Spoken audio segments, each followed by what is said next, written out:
ಸ್ನೇಹಿತರೆ ನಮಸ್ಕಾರ. SRD classes YouTube ಚಾನಲ್ಗೆ ಸ್ವಾಗತ. ಸ್ನೇಹಿತರೆ, ಮುಂಬರಲಿರುವ HSTR ಮತ್ತು GPSTR ಪರೀಕ್ಷೆಗಳಿಗೋಸ್ಕರ 30 ದಿನಗಳ ಆನ್ಸರ್ ರೈಟಿಂಗ್ ಕೋರ್ಸ್ ಅನ್ನ ಆರಂಭ ಮಾಡಿದ್ವಿ.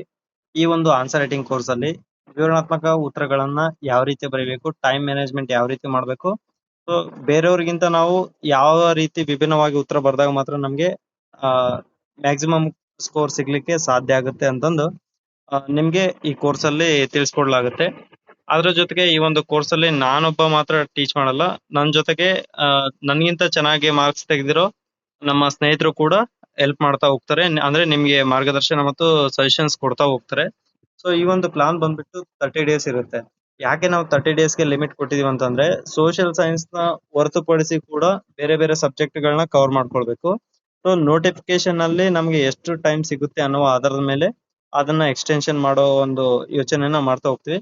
ಬಟ್ 30 ಡೇಸ್ ನಾವು ಯಾವಾಗ್ಲೂ ಶಾರ್ಟ್ ಡ್ಯೂರೇಷನ್ ಇಟ್ಕೊಂಡಾಗ ಮಾತ್ರ ನಾವು ಸ್ಪೀಡ್ ಆಗಿ ವರ್ಕ್ ಮಾಡ್ಕೊಳ್ಳಿಕ್ಕೆ ಅನುಕೂಲ ಆಗುತ್ತೆ ಅನ್ನೋ ಒಂದು ಕಾರಣಕ್ಕೆ 30 ಡೇಸ್ ಇಟ್ಟಿದ್ವಿ. ಒಂದ್ ವೇಳೆ ನಮ್ಗೆ ಸಮಯಾವಕಾಶ ಜಾಸ್ತಿ ಸಿಕ್ತು ಅಂತಂದ್ರೆ ಈ ಪ್ಲಾನ್ ಇನ್ನೂ ಸ್ವಲ್ಪ ಮುಂದುವರಿಸೋ ಪ್ರಯತ್ನವನ್ನ ಮಾಡ್ತಾ ಹೋಗ್ತೀವಿ. ಈ ಒಂದು 30 ಡೇಸ್ ಸ್ಟಡಿ ಪ್ಲಾನ್ ಅಲ್ಲಿ ಪ್ರತಿದಿನ ಉತ್ತರ ಬರವಣಿಗೆಯ ಅಭ್ಯಾಸ ಇರುತ್ತೆ. ಅಂದ್ರೆ ಎವ್ರಿ ಡೇ ಪ್ರಾಕ್ಟೀಸ್ ಅನ್ನ ಮಾಡ್ಬೇಕಾಗತ್ತೆ. ಅದ್ರ ಜೊತೆಗೆ ಮಾಡಲ್ ಆನ್ಸರ್ಸ್ ಕೂಡ ನಿಮ್ಗೆ ಕೊಡ್ತಾ ಹೋಗ್ತೀವಿ. ಅಂದ್ರೆ ಎಲ್ಲಾ ಕ್ವಶನ್ಸ್ ಗೆ ಮಾಡಲ್ ಆನ್ಸರ್ಸ್ ನೈಟ್ 10 o'clock ಇಂದ ಗೂಗಲ್ ಮೀಟ್ ಅಲ್ಲಿ ಡಿಸ್ಕಷನ್ ಮಾಡ್ತೀವಿ. ಅಂದ್ರೆ ಯಾರು ಕೋರ್ಸ್ ಗೆ ಜಾಯ್ನ್ ಆಗ್ತಾರೆ ಅವ್ರ ಜೊತೆ ನೇರವಾಗಿ ಡಿಸ್ಕಷನ್ ಮಾಡ್ತೀವಿ. ಅಥವಾ ನೀವು ಆನ್ಸರ್ ರೈಟಿಂಗ್ ಬರ್ದಾಕಿರ್ತಾರಲ್ಲ, ಆ ಆನ್ಸರ್ ರೈಟಿಂಗ್ ಅಲ್ಲಿ ಎಲ್ಲಿ ಮಿಸ್ಟೇಕ್ಸ್ ಇದೆ, ಏನು ಪ್ರಾಬ್ಲಮ್ಸ್ ಅನ್ನೋದ್ರ ಬಗ್ಗೆ ನಾವು ನಿಮ್ಗೆ ಅಲ್ಲಿ ಗೈಡ್ ಮಾಡ್ತಾ ಹೋಗ್ತೀವಿ. ಸೊ ಇದ್ರ ಕುರಿತಾಗಿ ಮುಂದೆ ಟೋಟಲಿ ನಿಮ್ಗೆ ಇನ್ಫಾರ್ಮೇಶನ್ ಕೊಡ್ತಾ ಹೋಗ್ತೀನಿ. ಅದಕ್ಕೂ ಮುಂಚೆ ಜಸ್ಟ್ ರೀಸೆಂಟ್ ಆಗಿ ಬಿಟ್ಟಿರೋ ಒಂದು ನೋಟಿಫಿಕೇಶನ್ ಅಲ್ಲಿ ನಾವು ಗಮನಿಸಬೇಕಾದ ಅಂಶ ಏನಂತಂದ್ರೆ, ಪರೀಕ್ಷಾ ಪ್ರಾಧಿಕಾರವು ಪರೀಕ್ಷೆಗೆ ಕನಿಷ್ಠ 45 ದಿನಗಳ ಮೊದಲು ತನ್ನ ಅಧಿಕೃತ ವೆಬ್ಸೈಟ್ ನಲ್ಲಿ ಪಠ್ಯಕ್ರಮವನ್ನ ಪ್ರಕಟಿಸಬೇಕು. ಅಂದ್ರೆ ನೋಟಿಫಿಕೇಶನ್ ಯಾವಾಗ ಆಗುತ್ತೆ ಆವಾಗ ಮಿನಿಮಮ್ 45 ಡೇಸ್ ಅಂತೂ ಟೈಮ್ ಸಿಗುತ್ತೆ. ಅದು ಒಂದು. ಅದ್ರ ಜೊತೆಗೆ ಈಗ ಅಬ್ಜೆಕ್ಷನ್ ಕರೆದಿರೋದು ಈ ತಿಂಗಳ ಕೊನೆಯವರೆಗೂ ಇದೆ. ಅಂದ್ರೆ ಇನ್ನು ಹೆಚ್ಚು ಕಡಿಮೆ 9 to 10 ಡೇಸ್ ಅಂತೂ ಟೈಮ್ ಇದೆ. ಸೊ 45 ಪ್ಲಸ್ 10 ಅಂತ ಹೇಳ್ಕೊಡ್ರಿ, 55 ಡೇಸ್. ಆ 55 ಡೇಸ್ ಹೆಚ್ಚು ಕಡಿಮೆ 60 ಡೇಸ್ ಸಿಗ್ಬಹುದು ಅಂತೇಳಿ ಒಂದು ಅಂದಾಜು. ಅಂದ್ರೆ ಎಕ್ಸಾಮ್ಗೆ 60 to 65 ಡೇಸ್ ನಮಗೆ ಟೈಮ್ ಸಿಗ್ಬಹುದು, ಅಥವಾ ಅದಕ್ಕೂ ಜಾಸ್ತಿ ಆಗ್ಬಹುದು. ಒಂದಂತೂ ಜಸ್ಟ್ ಈ ಒಂದು ಫಿಗರ್ ಫಿಕ್ಸ್ ಮಾಡ್ಕೊಂಡ್ರೆ, ಅಂದ್ರೆ 16 17 18 ಅಂತೇಳಿ ಒಂದು ಡೇಸ್ ಫಿಕ್ಸ್ ಮಾಡ್ಕೊಂಡ್ರೆ ನಮ್ಗೆ ಯಾವ ರೀತಿ ಪ್ಲಾನ್ ಮಾಡ್ಕೊಳ್ಬೇಕು ಅನ್ನೋದು ಗೊತ್ತಾಗ್ತಾ ಬರುತ್ತೆ. ಸೊ ಆ ಒಂದು ಕಾರಣಕ್ಕೆ ಜಸ್ಟ್ ಇದನ್ನ ಇನ್ಫಾರ್ಮೇಶನ್ ಕೊಡ್ತಾ ಇದ್ದೀನಿ. ಅದಾದ ನಂತರ ನಿಮ್ ಎಲ್ರಿಗೂ ಗೊತ್ತಿರೋ ಹಾಗೆ ಆರ್ಟ್ಸ್ ವಿಷಯದಲ್ಲಿ 50 OMR ಶೀಟ್ ನಲ್ಲಿ, ಅಂದ್ರೆ HSTR ಅಲ್ಲಿ 50 ಮಾರ್ಕ್ಸ್ OMR ಇದ್ರೆ ಇನ್ನು 100 ಮಾರ್ಕ್ಸ್ ರೈಟಿಂಗ್ ಪೇಪರ್ ಇದೆ.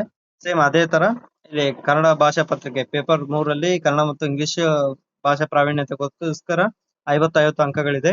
ಇದು ಫಸ್ಟ್ ಸೋಷಿಯಲ್ ಸೈನ್ಸ್ ಮುಗಿದ ತಕ್ಷಣ ಕನ್ನಡ ಮತ್ತು ಇಂಗ್ಲಿಷ್ಗೆ ನಾವು ಪ್ರಿಫರೆನ್ಸ್ ಕೊಡ್ತಾ ಹೋಗ್ತೀವಿ. ಆದ್ರೆ ಮಧ್ಯದಲ್ಲಿ ಇಂಗ್ಲಿಷ್ ರಿಸೋರ್ಸ್ ಪರ್ಸನ್ ಸಿಕ್ಕರೆ ಮಿಡ್ಲು 1-2 ಕ್ಲಾಸ್ಗಳನ್ನ ಆನ್ಸರ್ ರೈಟಿಂಗ್ ಬಗ್ಗೆ ಕೊಡ್ಸೋ ಪ್ರಯತ್ನವನ್ನಂತೂ ಮಾಡ್ತಾ ಹೋಗ್ತೀನಿ. ಅದಾದ ನಂತರ ಸೇಮ್ GPSTR ಕೂಡ ಅದೇ ರೀತಿ ನಾವು ನೋಡ್ತಾ ಹೋಗ್ತೀವಿ. ಈಗ ನಾವು ಆನ್ಸರ್ ನ ಬರಿಬೇಕಾದ್ರೆ ಏನೆಲ್ಲ ಅಂಶಗಳನ್ನ ಗಮನಿಸ್ಕೊಂಡಿರ್ಬೇಕು, ಯಾವ ಅಂಶಗಳ ಮೇಲೆ ನಮ್ಗೆ ಫೋಕಸ್ ಮಾಡಿ ನಾವು ನಿಮ್ಗೆ ಗೈಡ್ ಮಾಡ್ತೀವಿ ಅಂತಂದ್ರೆ, ವಿವರಿಸಿ ಅಂತ ಪ್ರಶ್ನೆಗಳು ಬಂದಾಗ, ವಿವರಿಸಿ ಅಂತ ಕೊಟ್ಟಾಗ ಯಾವ ರೀತಿ ಉತ್ತರಗಳನ್ನ ಬರಿಬೇಕು, ವಿಶ್ಲೇಷಿಸಿ ಅಂತಂದಾಗ ಯಾವ ರೀತಿ ಅನಾಲಿಸಿಸ್ ಮಾಡಿ ಒಂದು ಕ್ವಶನ್ಸ್ ನ ಕಂಪ್ಲೀಟ್ ಮಾಡ್ಬೇಕು. ಅದ್ರ ಜೊತೆಗೆ ಹೋಲಿಸಿ ಅಂತ ಕೊಟ್ಟಾಗ ಯಾವ ರೀತಿ ಒಂದು ವಿಷಯಕ್ಕೆ ಹೋಲಿಕೆಯ ರೂಪದಲ್ಲಿ ಆನ್ಸರ್ಸ್ ಬರಿಬೇಕು. ಮತ್ತೆ ವಿಮರ್ಶೆ ಕೇಳಿದಾಗ ನಾವು ಪರ್ಟಿಕ್ಯುಲರ್ ಆಗಿ ಒಂದು ಟಾಪಿಕ್ ಬಗ್ಗೆ ಯಾವ ರೀತಿ ವಿಮರ್ಶೆ ಮಾಡ್ಬೇಕು, ಈ ರೀತಿ ಕೊನೆಯ ಕೀ ವರ್ಡ್ಸ್ ನ ಗಮನದಲ್ಲಿ ಇಟ್ಕೊಂಡು ನಾವು ಉತ್ತರ ಬರೀಬೇಕಾಗುತ್ತೆ. ಅಂದ್ರೆ ನಮಗೆ ಸ್ಕೋರ್ ಜಾಸ್ತಿ ಆಗ್ಬೇಕಂದ್ರೆ. ಸೊ ಎಲ್ರು ಕಾಮನ್ ಆಗಿ ಏನ್ ಮಾಡ್ತಾರ ಅಂತಂದ್ರೆ, ಜಸ್ಟ್ ಅದೇ ಏನು ಪುಸ್ತಕದಲ್ಲಿ ಏನ್ ಕೊಟ್ಟಿದ್ರೆ ಅದನ್ನ ಮಾತ್ರ ಅಲ್ಲಿ ಬರೆಯೋ ಸಾಧ್ಯತೆ ಸಾಕಷ್ಟು ಇರುತ್ತೆ. ಯಾಕಂದ್ರೆ ನೋಟ್ಸ್ ಪ್ರಿಪರೇಷನ್ ಅಲ್ಲಿ ಎಲ್ರು ಕೂಡ ಅದೇ ತರನೇ ಫಿಕ್ಸ್ ಆಗಿರ್ತಾರೆ. ಕ್ವಶನ್ಸ್ ಅಲ್ಲಿ ಅನಾಲಿಸಿಸ್ ಬೇಸ್ಡ್ ಬಂದಾಗ ಅಲ್ಲಿ ಅವ್ರು ಎಕ್ಸ್ಪೆಕ್ಟ್ ಮಾಡೋದು ನಮ್ಮ ಓನ್ ನಾಲೆಜ್ ಏನಂತ ಹೇಳಿ ಎಕ್ಸ್ಪೆಕ್ಟ್ ಮಾಡ್ತಾರೆ. ಸೊ ಆ ಒಂದು ಕಾರಣಕ್ಕೆ ನಾವು ಅಲ್ಲಿ ನಮ್ಮ ಒಂದು ಟ್ಯಾಲೆಂಟ್ ನ ತೋರ್ಸ್ಬೇಕಾಗುತ್ತೆ ವಿನಃ ಬುಕ್ ನಲ್ಲಿರೋ ಅಂಶಗಳನ್ನ ಇಲ್ಲಿ ಪ್ರಿಂಟ್ ಮಾಡೋ ಅವಶ್ಯಕತೆ ಇರಲ್ಲ. ಫಾರ್ ಎಕ್ಸಾಂಪಲ್ ಅಂಶಗಳನ್ನ ಬರೀರಿ ಅಂತಂದ್ರೆ ಸೇಮ್ ಬುಕ್ಸ್ ಹೆಂಗಿದೆ ಹಂಗ್ ಬರಿಬೇಕಾಗುತ್ತೆ. ಬಟ್ ವಿಶ್ಲೇಷಿಸಿ ವಿಮರ್ಶಿಸಿ ಅಂತ ಬಂದಾಗ ಅಲ್ಲಿ ನಮ್ದು ಓನ್ ವರ್ಡ್ಸ್ ಮತ್ತೆ ಓನ್ ಕಂಟೆಂಟ್ ಆಧಾರದ ಮೇಲೆ ಅಲ್ಲಿ ನಾವು ಕ್ವಶನ್ಸ್ ನ ಕ್ಲೋಸ್ ಮಾಡೋ ಒಂದು ಪ್ರಯತ್ನ ಮಾಡ್ಬೇಕಾಗುತ್ತೆ. ಸೊ ಈ ರೀತಿ ಸೂಕ್ಷ್ಮ ಅಂಶಗಳನ್ನ ನಾವು ನಿಮ್ಗೆ ಪ್ರತಿ ಹಂತದಲ್ಲೂ ಗೈಡ್ ಮಾಡ್ತಾ ಹೋಗ್ತೀವಿ. ಇಷ್ಟು ಕೋರ್ಸ್ ವಿಷಯದಲ್ಲಿ ಅಂದ್ರೆ ಕ್ವಶನ್ ಸ್ಪೇಸ್ ಅಲ್ಲಿ ಇಷ್ಟು ನಾವು ನೋಡೋದಾದ್ರೆ, ಅದರ ಜೊತೆಗೆ ಈ ಕೋರ್ಸ್ ನ ಕುರಿತು ಮಾಹಿತಿ ಏನಿದೆ, ಯಾವ ರೀತಿ ಕೋರ್ಸ್ ಮುಂದುವರಿಯುತ್ತೆ ಅಂತಂದ್ರೆ ನಾವು ನೋಡೋಣ. ಪ್ರತಿದಿನ ಟೆಸ್ಟ್ ಗಾಗಿ ಪಾಠಗಳನ್ನ ಅಡ್ವಾನ್ಸ್ ನೀಡಲಾಗುತ್ತೆ. ಅಂದ್ರೆ ಯಾವ ಪಾಠಗಳ ಮೇಲೆ ನಾವು ಟೆಸ್ಟ್ ಕಂಡಕ್ಟ್ ಮಾಡ್ತೀವಿ ಆ ಪಾಠಗಳನ್ನ ಬಿಫೋರ್ ಡೇ ನೈಟ್ ಕೊಟ್ಟಿರ್ತೀವಿ, ಆರ್ ಒನ್ ಡೇ ಬಿಫೋರ್ ಕೊಡ್ತೀವಿ, ಅಥವಾ ಆಲ್ರೆಡಿ ಒಂದು ಚಾರ್ಟ್ 1 ವೀಕ್ ಟಾರ್ಗೆಟ್ ನ ಕೊಡ್ತಾ ಹೋಗ್ತೀವಿ. ಆಕ್ಚುಲಿ ನಾನು ಡೇ ಬೈ ಡೇ ಕೊಡೋಣ ಅಂತಂದು ಅನ್ಕೊಂಡಿದ್ದೆ. ನೋಡೋಣ, ಯಾಕಂದ್ರೆ ಕೆಲವೊಬ್ರು ಬಿಫೋರ್ ಮುಗಿಸೋರು ಇದ್ರೆ ಬಿಫೋರ್ ಮುಗಿಸೋ ಚಾನ್ಸಸ್ ಇದ್ರೆ ನಾವು 1 ವೀಕ್ ಅಡ್ವಾನ್ಸ್ ಕೊಡ್ತಾ ಹೋಗ್ತೀನಿ. ಯಾವ್ದು ಟೆಲಿಗ್ರಾಮ್ ಚಾನಲ್ ಅಲ್ಲಿ ಯಾರು ಜಾಯ್ನ್ ಆಗ್ತಾರೆ ಅವ್ರ ಮಾತ್ರ ಟೆಲಿಗ್ರಾಮ್ ಅಲ್ಲಿ ಜಾಯಿನ್ ಮಾಡಿಸ್ಕೊಂಡು ಅಲ್ಲೇ ನಿಮ್ಗೆ ಅಪ್ಡೇಟ್ಸ್ ನ ಕೊಡ್ತಾ ಹೋಗ್ತೀವಿ. ಸೊ ಅಲ್ಲಿ ನಿಮ್ಗೆ ಕೊಟ್ಟಿರೋ ಪಾಠಗಳ ಆಧಾರದ ಮೇಲೆ ಕ್ವಶನ್ಸ್ ನ ಫ್ರೇಮ್ ಮಾಡ್ತಾ ಹೋಗ್ತೀವಿ.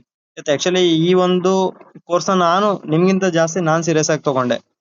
ನೀವು ನಂಬ್ತಿರೋ ಬಿಡ್ತಿರೋ ಗೊತ್ತಿಲ್ಲ, ಕೆಲವೊಮ್ಮೆ ಟಾರ್ಗೆಟ್ ಕೊಡುವಾಗ ನನಗೆ ಹೆಚ್ಚು ಕಡಿಮೆ ಆಗೋದು, ವೇರಿಯೇಷನ್ ಆಗೋದು.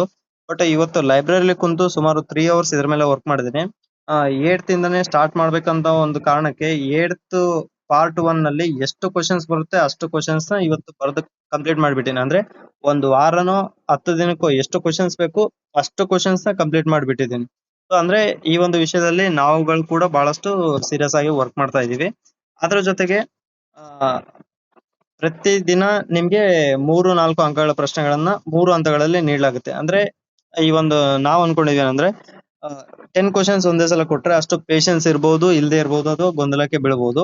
ಇದು ಪ್ರಾಕ್ಟೀಸ್ ಅಂತ ಮತ್ತೆ ಮೊದಲ ಟೈಮ್ ನೀವು ಪ್ರಾಕ್ಟೀಸ್ ಮಾಡ್ತಾ ಇರೋದ್ರಿಂದ ಸ್ವಲ್ಪ ಟೈಮ್ ನ ಯಾವ ರೀತಿ ಮ್ಯಾನೇಜ್ ಮಾಡ್ಕೋಬೇಕು ಅದ್ರಲ್ಲಿ ಸ್ವಲ್ಪ ವ್ಯತ್ಯಾಸ ಆಗ್ತಾ ಇರುತ್ತೆ. ಅದನ್ನ ನಾನು ಅಲ್ಲಿ ಕೋರ್ಸ್ ಅಲ್ಲಿ ಅಥವಾ ಗೂಗಲ್ ಮೀಟ್ ಅಲ್ಲಿ ಚರ್ಚೆ ಮಾಡೋ ಸಮಯದಲ್ಲಿ ನಾನು ನಿಮ್ಗೆ ಹೇಳ್ತಾ ಹೋಗ್ತೀನಿ. ಮತ್ತೆ ಈಗ ಸಾಕಷ್ಟು ಕಡೆ ನಾನು ಕೇಳ್ಪಟ್ಟಿರೋ ಪ್ರಕಾರ ಕ್ವಶನ್ಸ್ ಕೊಡ್ತಾರೆ ಬಟ್ ಇವ್ಯಾಲ್ಯೂಯೇಷನ್ ಮಾಡಲ್ಲ ಅಂತಂದು ಕೇಳ್ಪಟ್ಟಿದೆ.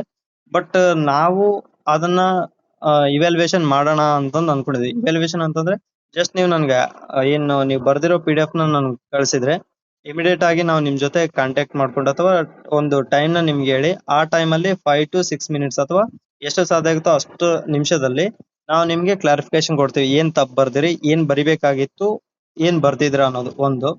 ಇನ್ನು ಎರಡನೇದೇನಪ್ಪಾ ಅಂತಂದ್ರೆ ಆ ತರ ಇಂಡಿವಿಜುವಲ್ ಕೊಡಕ್ ಆಗಿಲ್ಲ ಅಂತಂದ್ರೆ ಮಾಡಲ್ ಆನ್ಸರ್ಸ್ ನಾ ಏನ್ ಮಾಡ್ತೀನಿ, ಈ ಒಂದು ಗೂಗಲ್ ಮೀಟ್ ಗಳಲ್ಲಿ ನಿಮ್ಗೆ ಸ್ಕ್ರೀನ್ ಶೇರ್ ಮಾಡಿ ಅಲ್ಲಿ ನಿಮ್ಗೆ ಕೊಡೋ ಒಂದು ಪ್ರಯತ್ನವನ್ನ ಮಾಡ್ತಾ ಹೋಗ್ತೀನಿ.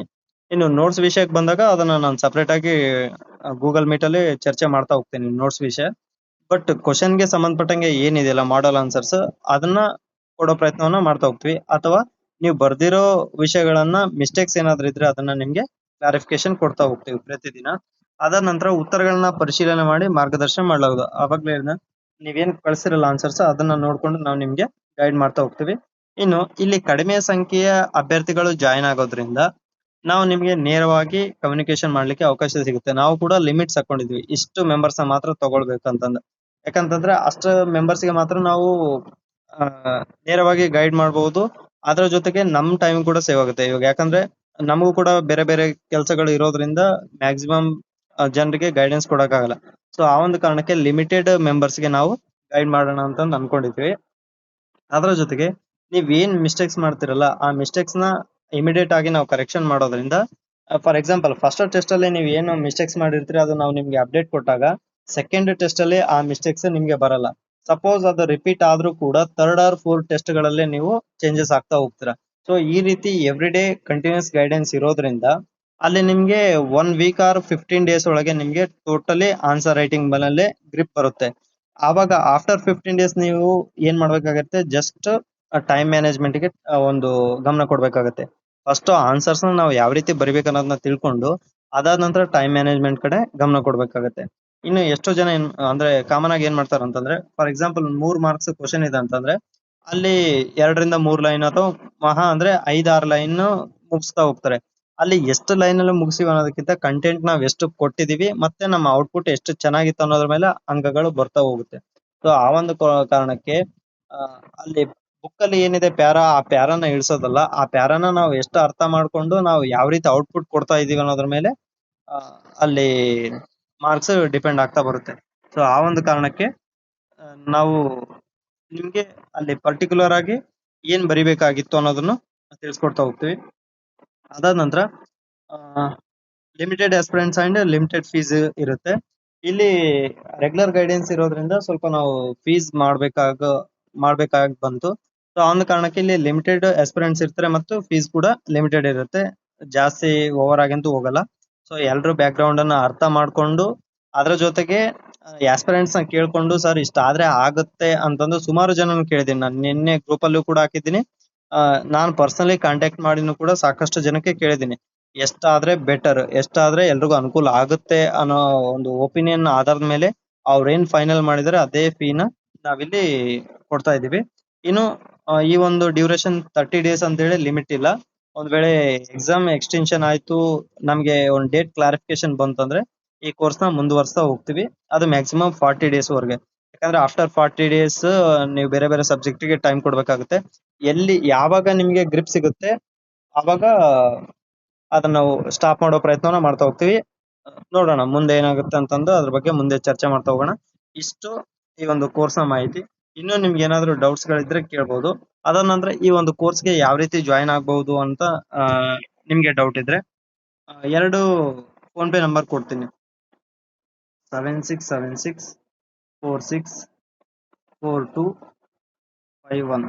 ಇದು ಸಚಿನ್ ಎಚ್ ಅಂತ ಹೇಳಿ ಇರುತ್ತೆ.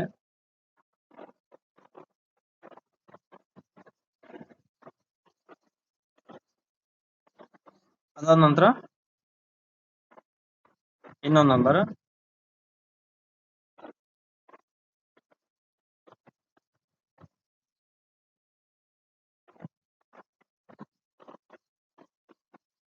8904990013 ದೇವೇಂದ್ರ ಅಂತ ಇರುತ್ತೆ.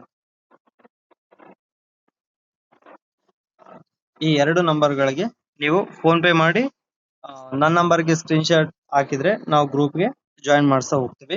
ಎಷ್ಟು ಫೀ ಆಗ್ಬೇಕಂತಂದ್ರೆ 400. ಈ 400 ಹಾಕಿದ್ರೆ ನಿಮ್ಗೆ ಡೈಲಿ ಕ್ವಶನ್ಸ್ ಸಿಗುತ್ತೆ. ಅದ್ರ ಜೊತೆಗೆ ವಿವರಣೆ ಕೂಡ ನಿಮ್ಗೆ ಸಿಗ್ತಾ ಹೋಗುತ್ತೆ. ಅದ್ರ ಜೊತೆಗೆ ನಿಮ್ಗೆ ಗೈಡೆನ್ಸ್, ಪರ್ಸನಲ್ ಗೈಡೆನ್ಸ್ ಸಿಗುತ್ತೆ. ಮತ್ತೆ ನಿಮ್ಮ ಏನೇ ಮಿಸ್ಟೇಕ್ಸ್ ಇದ್ರು ಕೂಡ ಅವುಗಳನ್ನ ಕರೆಕ್ಷನ್ ಮಾಡಿ ಕೊಡ್ಲಾಗೋದು ಅಂತ ಹೇಳಿ ಹೇಳ್ತಾ ಹೋಗ್ತೀನಿ. ಇದ್ರ ಮೇಲೆ ನಿಮ್ಗೆ ಏನಾದ್ರು ಡೌಟ್ಸ್ ಇದ್ದು ಏನಾದ್ರು ಮಾತಾಡ್ಬೇಕು ಅಂತ ಅನ್ಸಿದ್ರೆ ಜಸ್ಟ್ ನೀವು ವಾಟ್ಸಪ್ ಮಾಡಿ 8123770811 ಈ ನಂಬರ್ಗೆ ನೀವು ಕಾಂಟ್ಯಾಕ್ಟ್ ಮಾಡಿ ಮಾಹಿತಿಯನ್ನ ತಗೊಳ್ಬಹುದು. ಅಲ್ಲಿ ನಿಮ್ಗೆ ಕ್ಲಾರಿಫಿಕೇಶನ್ ಕೊಡ್ಲಾಗುತ್ತೆ. Okay, thank you.